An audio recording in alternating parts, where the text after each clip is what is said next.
Pharmapal. You're listening to Bloomscast, the official podcast of Blooms.io, home of the bioactive library for mass spectrometry instant optimization. Let's dive into the latest in natural chemistry, bioactive discovery, and the future of lab innovation. Today, we're tackling a topic you've probably seen around, those medicinal plants and herbal supplements, the ones marketed as, female aphrodisiacs right here in the U.S. Exactly. We've pulled together a lot of scientific research, including a big review looking at, I think, 53 different plants common in these products. Yeah, 53. And our goal for this deep dive, we want to cut through the hype, basically, and see what the science actually says.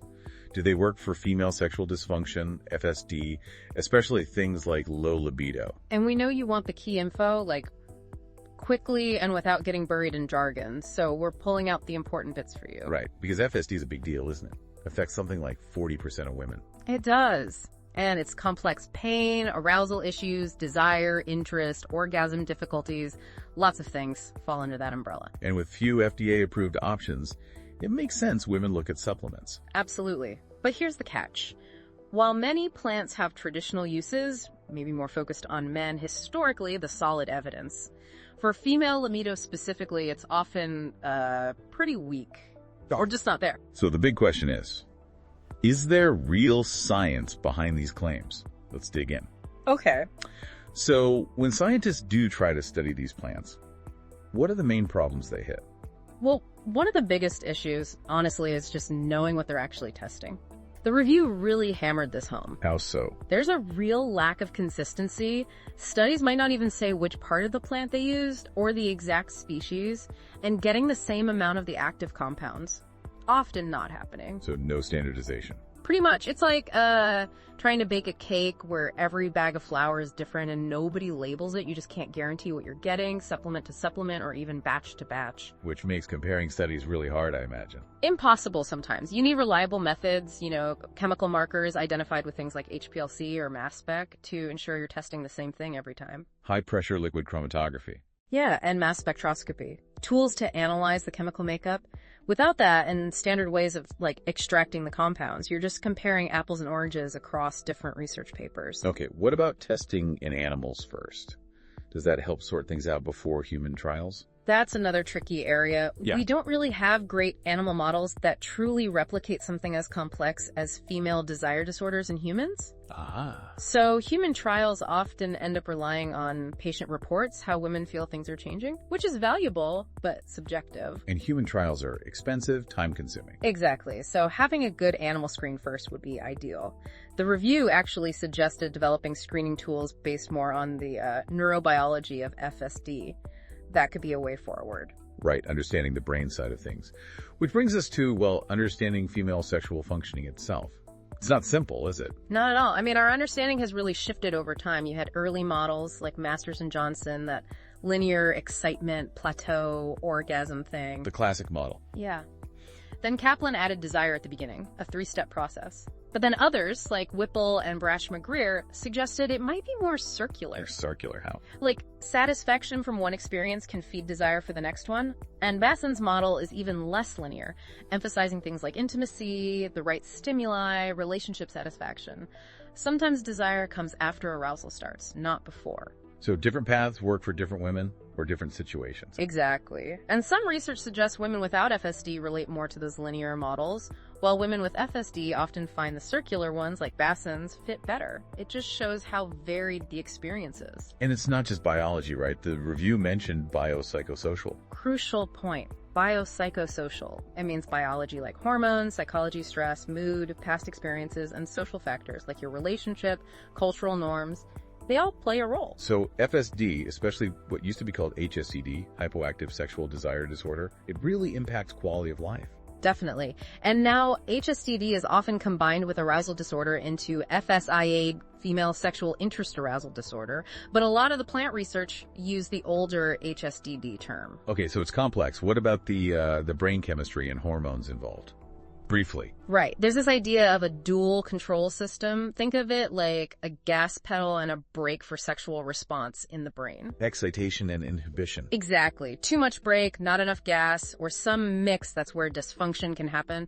The brake involves things like serotonin, opioids, maybe endocannabinoids too, though they seem to work differently in women, perhaps more activating. And the gas, what pushes things forward?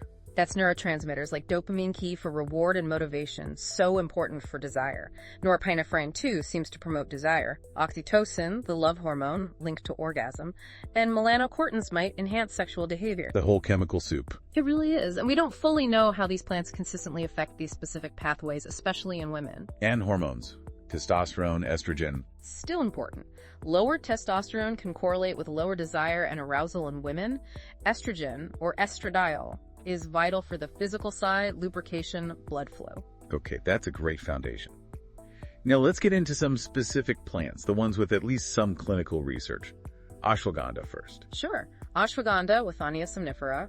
This one actually showed some promise in a pilot study. Oh, what did they find? Well, it was 50 women, and those taking an ashwagandha root extract reported significant improvements on that FSFI scale, the Female Sexual Function Index. So better desire, arousal, lubrication, orgasm. Yes, across those domains, plus satisfaction. And they reported more successful sexual encounters, apparently without major side effects. That sounds pretty good, but it was a pilot study. Right. Small scale. So, interesting findings, but we absolutely need larger, more diverse studies to really confirm if it works and for whom. Any idea how it might work? Lab studies, so in vitro, suggest it might boost something called GnRH, gonadotrophin-releasing hormone. But that's lab work, not proven in people yet. Okay. Next, Black Cohosh. That comes up a lot for menopause. Actea racemosa, yeah. Traditionally used for female debility, menstrual stuff, modern use often focuses on hormone regulation. It seems to interact with estrogen, dopamine, serotonin pathways. Does it help with FSD directly?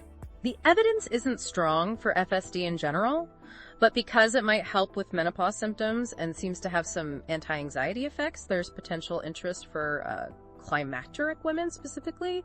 Needs more targeted research, though. Got it. What about chocolate? Cacao. Ah, theobroma cacao, the source of chocolate. And yes, theobromine, one of its compounds, has that age-old aphrodisiac reputation. It's a stimulant, relaxes smooth muscles. So does eating chocolate actually boost desire scientifically? Well, one study found women who ate chocolate scored higher on the FSFI, especially for desire, but, and this is a big but, when they adjusted for age and BMI, the difference wasn't statistically significant anymore, so maybe it was other factors. We need proper randomized trials focusing on standardized theobromine. Right. Anecdote isn't data. Damiana, that's another common one. Ternera diffusa. Strong traditional rep as an aphrodisiac. Some studies looked at formulas containing Damiana, often with ginkgo or ginseng too. Combination products, hard to isolate effects. Exactly. These studies showed some improvements, satisfaction, desire, frequency, less dryness. But then a similar study in cancer survivors showed no real benefit for sexual function. So mixed results and hard to credit Damiana alone. Okay. Quai, big in traditional Chinese medicine. Angelica sinensis. Used in TCM as a blood tonic for gynecological issues. Some animal studies suggest more sexual activity. It might have some estrogenic effects, maybe help with hot flashes. So potentially helpful for menopausal women with FSD. Potentially. But again, the direct clinical data on improving desire or other FSD aspects in women generally, it's lacking. How about fenugreek? Seems popular lately. Trigonella phonum graecum. Traditional use as an aphrodisiac, yeah. Interestingly, a couple of studies found it actually increased estradiol and free testosterone levels in women. Oh, that's significant. And those increases correlated with better sexual arousal and function scores. Another study showed benefits in menopausal women too. So fenugreek looks promising. It does seem more promising than some others based on these initial findings, but you know the drill. More research needed to confirm efficacy, find the right doses, check long-term safety. Always more research needed. Ginkgo biloba next. Circulation, memory, sexual function. Ginkgo. Traditionally, the seeds were used in Japan for vitality, libido, but some official monographs, like Commission E, actually say the leaf is unapproved for sexual issues. Mixed messages. Very. Studies looking at ginkgo alone or with antidepressants, which can cause sexual dysfunction, have really mixed results. One study combining it with sex therapy showed some increase in desire, but again, often studied in combos.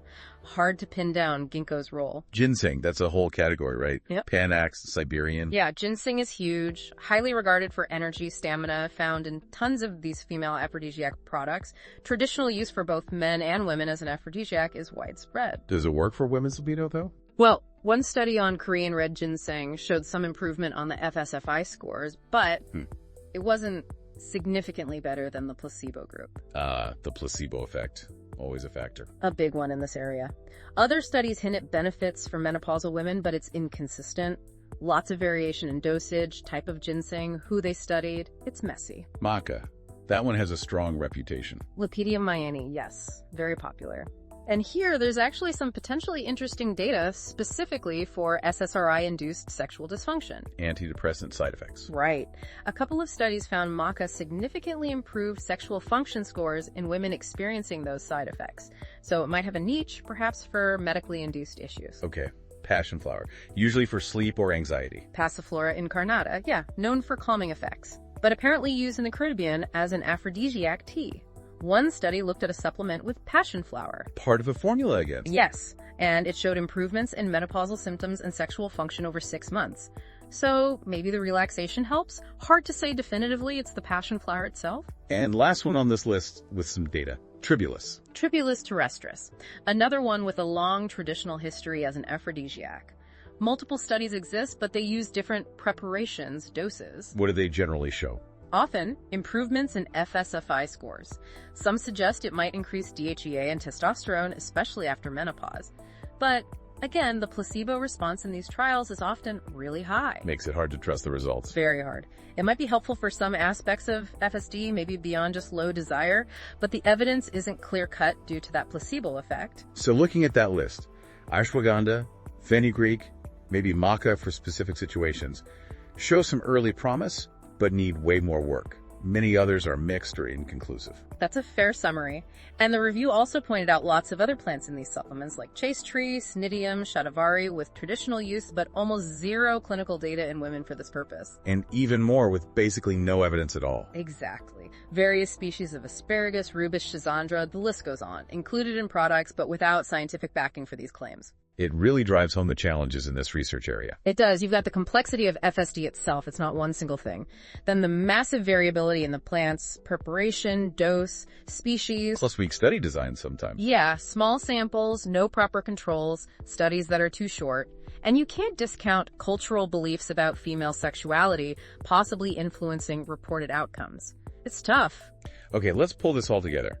What are the main takeaways for you, our listener, who might be seeing these supplements online or in stores?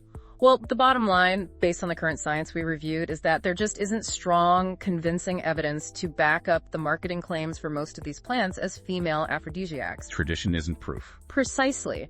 While traditional use is interesting context, it doesn't automatically mean something is effective or safe based on rigorous, modern scientific standards, especially for female desire.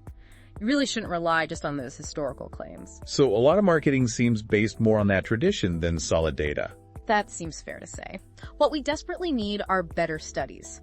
Longer ones like 12 weeks minimum, maybe 24. Representative groups of women. Stratified by things like menopausal status. Yes, and clear rules about who's in the study, ruling out other causes for their symptoms, and using validated measures like that FSFI score consistently. And standardizing the actual herbs. Absolutely critical. Same plant part, same extraction method, verified dosages. Otherwise, we're just spinning our wheels, research-wise. So for you listening, what's the key message? Remember how complex female sexual health is, that biopsychosocial mix? Relying only on supplements with shaky evidence probably won't get to the root of the issue. Be critical of the claims. Definitely. And please, talk to your doctor or healthcare provider. Get personalized advice. Don't just self-treat based on a label. And maybe future research will give clearer answers. Hopefully. As we understand the neurobiology better, we might get more targeted treatments. And maybe some plant-based medicines will prove effective after proper, rigorous testing. But we're not there yet for most of these. That's a really important note to end on regarding the science. Thanks for breaking all that down. You're welcome. And for you, listening, here's a final thought to maybe mull over. We've talked a lot about external things, supplements. But how much focus do you put on internal factors, like communication with a partner, or really understanding your own body and responses as part of your sexual well-being? Something to think about. Thanks for tuning in to Bloomscast, brought to you by Blooms.io. Stay curious, stay connected, and we'll see you next time on the frontier of natural product innovation.